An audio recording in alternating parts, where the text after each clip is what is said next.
자, 오늘 경기 2대1로 종료됐고요. 첼시가 홈에서 승리를 거뒀습니다. 사실 오늘 경기는 경기 보신 분들은 아시겠지만 제가 개인적으로 느꼈을 때는 25, 26 여태까지 펼쳐진 프리미어리그 경기 중에 저는 제일 재밌었습니다.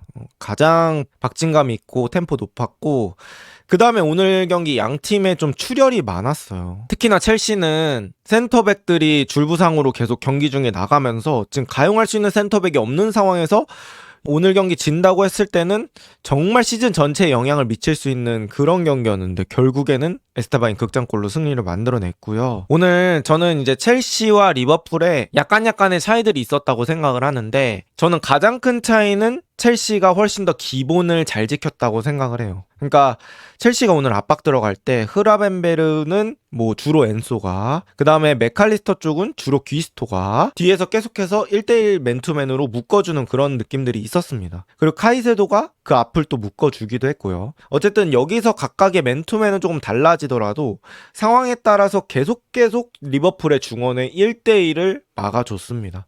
이 부분이 첼시는 잘 지켜졌고 사실 리버풀은 그런 것들이 잘 지켜지지는 않았던 것 같아요. 그래서 결국에는 이 중원을 첼시가 쉽게 나가지 못하게 만들었거든요. 저는 이 부분이 이번 경기에서 되게 중요한 부분이라고 생각을 하는데, 오케이, 그럼 리버풀이 이렇게 후방에서 공 잡았을 때는 첼시가 이 세 명을 아예 전장 이탈시켜 버린 거예요. 그러니까 여기를 아예 싸움이 일어날 수 없는 곳으로 만들어 버리죠. 왜냐, 리버풀은 여기다가 공을 투입할 수 없으니까. 그럼 오케이, 이렇게 리버풀의 자원들이 아래쪽으로 내려와서 공 받으려고 할 때 첼시 미드필더들은 같이 올라갈 수밖에 없죠. 그러면 센터백들도 같이 붙일 수밖에 없습니다. 자연스럽게 첼시의 센터백 라인이 같이 올라올 수밖에 없는데요.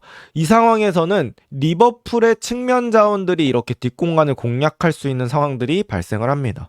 그러니까 리버풀이 옛날에 되게 까다로웠을 때가 뭐냐면 상대가 전방 압박한 게 그냥 뒷방 하나로 허무하게 풀어지는 장면들이 많았어요. 그것들은 두 가지가 받침이 돼야 되겠죠. 첫 번째, 센터백이나 후방 자원, 아놀드가 있었을 때는 오른쪽 풀백도 그랬고요. 어쨌든 이 뒤에서 때리는 킥이 정교하다. 두 번째, 이 윙어들이 공을 잡고 나서 결국에는 결과값이 좀 나와줘야 돼요. 근데 오늘은 리버풀이 이 두 가지 측면에서 안 됐던 부분들이 좀 있죠. 예를 들어서 반다이크는 킥이 괜찮다고 하더라도 학포가 여기서 1대1에서 엄청 크리티컬한 모습을 보여줬냐? 저는 그런 것도 조금 아니었다고 생각하고요. 전반전에는. 그 다음에 코나테가 또 킥이 잘 됐느냐? 그것까지는 또 아니라고 생각하고, 심지어 또 오른쪽으로 나갔을 때는 사실 살라가 오늘 너무 좀 실망스러운 모습들이 많았습니다. 오늘 경기는 리버풀에 여러 선수가 있어요. 교체 선수까지 하면은 15명, 16명이 경기장에 들어왔겠죠. 근데 이제 그 선수들 다 포함하더라도 저는 기대치 대비 제일 아쉬운 선수는 살라라고 생각합니다. 어쨌든 이렇게 1대1을 만드는 상황에서도 살라가 여기서 결과값을 내주지 못하기 때문에 지금 첼시의 이런 중원 묶는 전략이 계속해서 효과를 낼 수밖에 없는 거예요. 그러니까 이런 것들이 성공을 한다면 그러면 첼시 입장에서도 야, 이거 중원 빡세게 막아봤자 소용이 없어. 중원 빡세게 막으면 뭐하냐? 측면 쪽으로 때려서 뚫리면 그만인데, 이렇게 얘기가 나올 수밖에 없는 건데, 지금 결국에는 어쨌든 이렇게 해서 가운데 전장이탈 시키고 사이드 쪽으로 뿌리더라도 여기서 결과값 안 나오니까 첼시는 더 자신있게 밀어붙일 수 있는 거예요. 역으로 말하면 사이드백이 제가 봤을 때는 첼시 쪽이 또 좋았다, 이렇게 볼 수도 있을 것 같습니다. 그 다음에 카이세도의 첫 골 장면을 보자면 그거는 완전히 첼시가 만들어 놓은 덫에 리버풀이 빠졌다고 볼 수 있을 것 같아요. 그러니까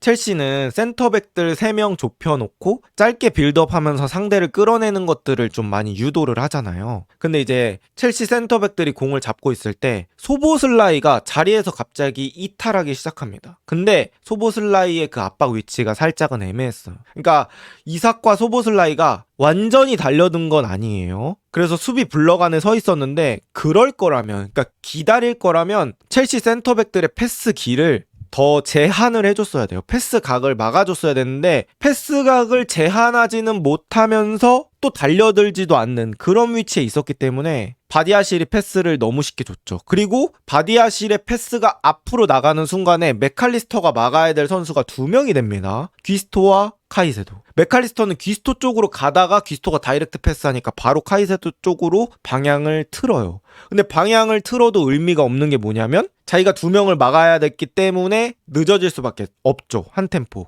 근데 그럼 흐라벤베르는 어디가 있었냐? 흐라벤베르는 엔소를 맨투맨 하고 있었어요. 그러다 보니까 투볼란치가 그 시퀀스 한 방에 다 벗겨지는 상황이 됐고 센터백 앞에는 아무것도 없는 상황이 됐죠. 거기서 반다이크나 코나테가 카이세도 쪽으로 튀어나가기가 조금 애매한 게 그렇게 카이세도가 또 센터백 중에 한 명을 끌어낸다고 하면 그 공간으로 또 다른 선수가 들어갈 수 있기 때문에 센터백은 나가기가 애매하단 말이죠. 그래서 항상 그 앞에 수비형 미드필더가 포백을 보호해줘야 된다 이런 얘기가 많이 나오는데 사실 그렇게 나오는 과정까지가 첼시가 쳐놓은 덫에 리버풀이 너무 쉽게 빠졌다 이렇게 볼 수 있을 것 같아요. 어쨌든 카이세도의 슈팅 퀄리티와 별개로 그 전에 있는 과정이 첼시가 너무 잘 풀어냈다. 반면에 리버풀은 그런 거에 속아서 걸려 들어가 버렸다. 그 다음에 뭐 카이세도 슈팅 퀄리티는 얘기할 필요 없죠. 카이세도 슈팅 퀄리티 진짜 말이 안 됩니다. 그 다음에 저는 사실 양팀 풀백의 차이도 오늘 경기에서는 좀 느껴졌던 것 같아요. 그러니까 사실 후반전에는 리스 제임스가 센터백 부상 때문에 가운데로 가는 일이 있어가지고 이제 전반전을 주로 얘기를 해봐야 될 것 같은데 전반전에 리버풀은 케르케즈와 브래들리가 출전했습니다. 근데 이제 브래들리는 전반전에 카드를 받아가지고 후반전에 바로 교체가 된 것 같은데 사실 가르나초가 어쨌든 드리블을 많이 시도하는 스타일이기 때문에 카드가 있는 상태에서 가르나초를 막는다는 건 쉽지 않고 그리고 케르케즈도 이 앞쪽에서 어느 정도 한 2번 정도 기회가 있었는데 그런 데서 볼 처리의 성숙함? 그런 것들이 좀 아쉬웠던 것 같아요. 근데 쿠쿠레야는 제가 봤을 때 확실히 얘는 빅게임 경험이 너무 많아서 이 볼 처리하는 거라든지 대인 수비하는 거라든지 이름난 그런 드리블러들을 잘 막아내는 것들에 있어서는 확실히 좋습니다. 특히 저는 쿠쿠레야가 유로 2024 때 스페인이 우승할 때 거기서 주전 먹은 게 저는 매우 크다고 보거든요. 그러니까 그때 레버쿠젠 무패 우승하면서 그리말도가 엄청 각광받았었잖아요. 근데 사람들이 그리말도가 주전할 것 같았는데 그때 이제 쿠쿠레야가 주전하면서 저는 심리적으로도 나도 하면 되는구나라는 걸 느꼈던 것 같아요. 그러면서 거기서 자신감 얻고 이제 웬만한 이름값 있는 선수들 와도 쫄질 않아. 그리고 그런 경기하는 데 있어서 볼 처리하는 것도 확실히 성숙하다. 그래서 이제 케르케즈와 쿠쿠레야를 비교해 봤을 때는 그런 자신감 그리고 볼 처리에서 성숙함, 노련함 이런 것들에서 좀 차이가 있었다고 볼 수 있을 것 같고 우풀백도 마찬가지로 리스 제임스가 훨씬 더 짬찬 선수처럼 플레이를 잘 해줬던 것 같습니다. 결국 근데 풀백의 차이는 양팀 윙어를 막는 그런 선수들의 차이라고 볼 수도 있기 때문에 그런 거에서 차이를 많이 느꼈고 이제 리버풀 입장에서 생각해보면 리버풀이 사실 17, 18 시즌부터 지금까지 한 8년 정도 저는 풀백에 대한 큰 고민은 없었을 거라고 생각해요. 로버트슨, 아놀드로 어떻게 보면 졸업을 하면서 계속 여태까지 왔던 거야. 그러니까 풀백은 항상 리그 베스트급 선수들이 계속 있었기 때문에 그런 거에 대해서 고민 없이 왔었는데 이제 리버풀이 이번 시즌에는 그런 풀백에 대한 고민을 현실적으로 맞닥뜨리는 첫 시즌이 된 거죠. 거기에 여러 명의 선수들까지 영입을 해 그러다 보니까 슬롯 입장에서는 한 번에 해결해야 될 과제가 많은 것도 맞고 지금 또 분위기도 처져 있는 상황도 맞고 그러니까 여러 가지 문제점들이 지금 복합되어 있다. 그리고 오늘 경기에서 저는 바디아실이 되게 좋았다고 생각을 하는데 바디아실 중간 나갔잖아요. 나가기 전까지는 바디아실이 있었기 때문에 저는 아츤퐁도 흔들리지 않았다고 생각합니다. 그러니까 아츤퐁이 사실 브라이튼전에서도 실수 하나 해가지고 그걸로 실점으로 이어졌던 적이 있거든요. 근데 이제 바디아실이 뒤쪽에서 왼발 빌드업도 깔끔하게 해주고 볼 처리도 깔끔하게 해주고 약간 형 같은 느낌이었어. 든든한 형이 있다 보니까 아츤퐁도 조금 더 안정적으로 플레이할 수 있었고요. 그리고 이제 리버풀은 코나테가 불안하다 보니까 결국에는 흐라벤베르를 내리면서 이제 공격적인 선택을 했잖아. 근데 이제 그게 뒤쪽에서의 안정성은 또 늘릴 수 있지만 흐라벤베르를 내린다는 건 중원에서 영향력은 또 감소할 수밖에 없는 거거든요. 이제 그런 부분에서도 리버풀이 하나하나씩 좀 차이가 있지 않았을까라는 생각이 있습니다.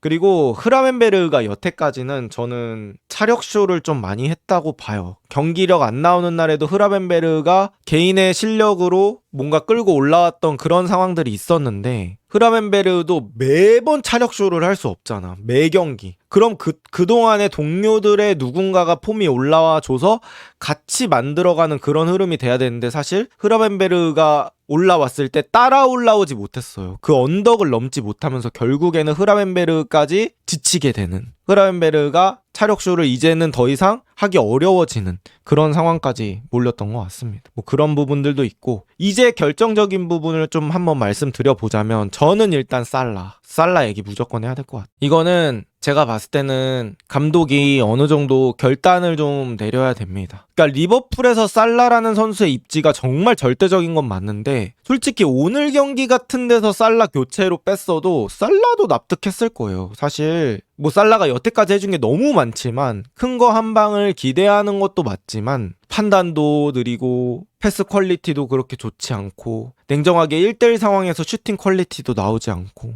일단 문제는 뭐냐면 저는 살라가 지금 1대1이 안 된다고 생각해요.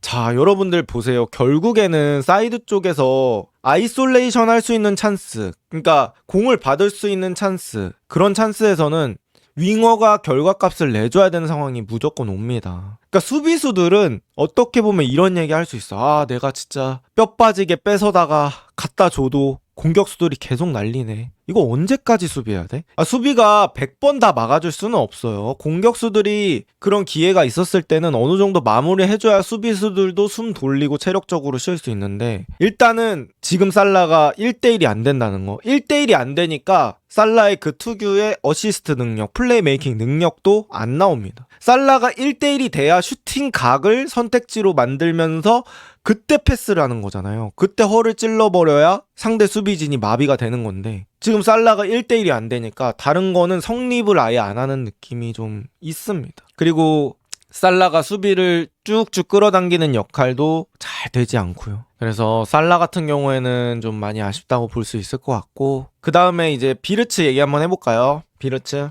지금까지 봤을 때는 저는 비르츠가 결코 좋다고 표현은 할 수 없을 것 같아요. 근데 약간 밈화되면서 더 까이는 부분도 있다고 생각해요. 이게 축구를 보잖아. 그러면 누가 못한다고 하면은 그 선수만 계속 보이거든요.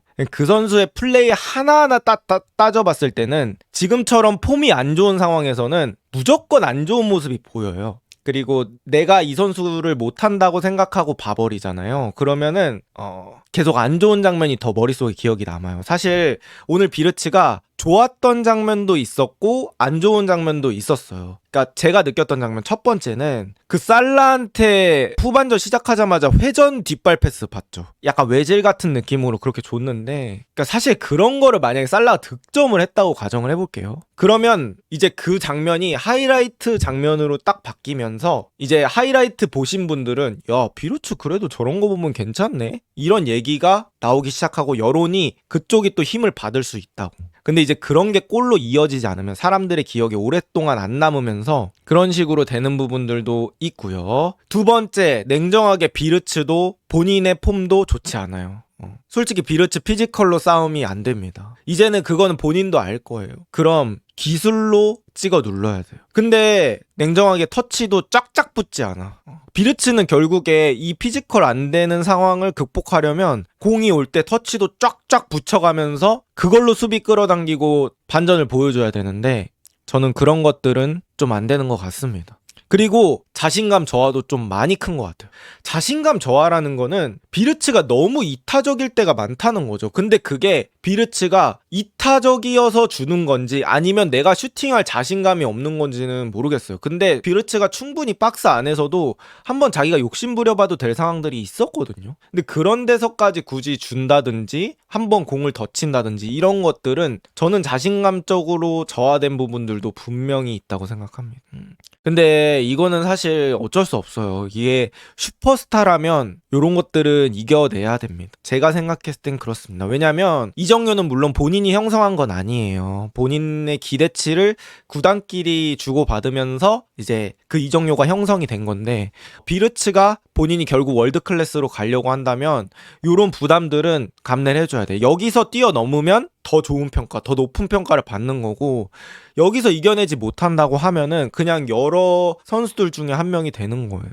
근데 이거는 뭐 당연히 팀 내에서는 선수가 한 명의 무기다 보니까 그 선수를 살리려고 하겠죠. 근데 결국에 결정적인 부분, 그러니까 이걸 뛰어넘을 수 있는 결정적인 건 저는 선수 본인이 가지고 있다고 생각해요. 이걸 뛰어넘을 수 있는 깜이냐 아니냐. 결국에는 힘들겠지만, 매우 차가운 시간이겠지만 저는 본인이 극복해야 되는, 감당해야 되는 무게라고 생각합니다. 냉정하게 지금 리버풀이 엄청나게 잘 나간다고 가정해볼게요. 막 다 때려잡아, 경기력으로. 그러면 경기 중에서도 비르츠를 맞춰서 조금 해줄 수도 있어요. 근데 지금 슬롯은 그런 상황이 아니거든요. 리버풀은 지금 이제 3연패 됐고 지금 누구를 신경 써서 맞춰주고 그게 아니에요. 그렇다 보니까 자기가 해야 되는 일을 잘해야 될 것 같은데, 그런 상황에서는 또 비르츠가 누군가의 배려를 받는 게 쉽지 않죠. 그래서 어쩔 수 없습니다. 자기가 이겨내야 되는 부분들이 있을 것 같습니다. 자, 저는 그 비르츠 턴오버 얘기도 한번 해보자면, 제가 이제 혼자 축구 보는 시간도 있을 거 아니에요. 그러면서 혼자 좀 생각했던 부분인데, 사실 턴오버라는 거는 단순히 그 숫자로만 보기에는 저는 그 선수를 제대로 평가하는 수치는 안 된다고 생각을 합니다. 뭐 이거는 사람마다 생각이 다를 수 있어요. 근데 자리에 따라서 턴오버 횟수가 좀 달라지는 경우들이 많아요. 근데 이제 공격형 미드필더 자리 같은 경우에는 도전적인 패스가 많기 때문에 턴오버 횟수 자체가 늘어나는 건 저는 크게 상관은 없다고 생각해요. 근데 문제는 턴오버 횟수가 늘어나면 그만큼 결과값이 나와야 된다는 거죠. 지금 비르츠의 문제는 턴오버 횟수 자체 몇 회, 이게 문제가 아니고 턴오버를 하는 만큼 리턴이 안 돌아오기 때문에 저는 좋지 않은 여론이 있다 생각. 공격형 미드필더는 그 여러분들도 아시겠지만 턴오버 많아요. 제가 옛날에 브루노 페르난데스 한번 봤거든요. 근데 브루노 페르난데스가 항상 리그에서 최상위권이잖아요. 기회 창출 횟수가. 근데 브루노 페르난데스가 턴오버 횟수도 많아요. 그러니까 공격형 미드필더는 어느 정도 턴오버는 동반이 된다. 우리가 가게가 매출만 올라간다고 좋은 건 아니잖아요. 순수 이익이 얼마가 되는지 봐야 되잖아. 턴오버는 그냥 똑같이 올라가는 볼륨 같다고 저는 생각을 하고, 거기서 얼마나 결과값을 냈느냐가 저는 본질이라고 생각하는데, 사실 뭐 비르츠가 여러 가지 의견들이 있겠지만 그만큼의 그거는 나오지 않아서 제가 봤을 때는 뭐 여러 가지 얘기가 나오는 것 같습니다.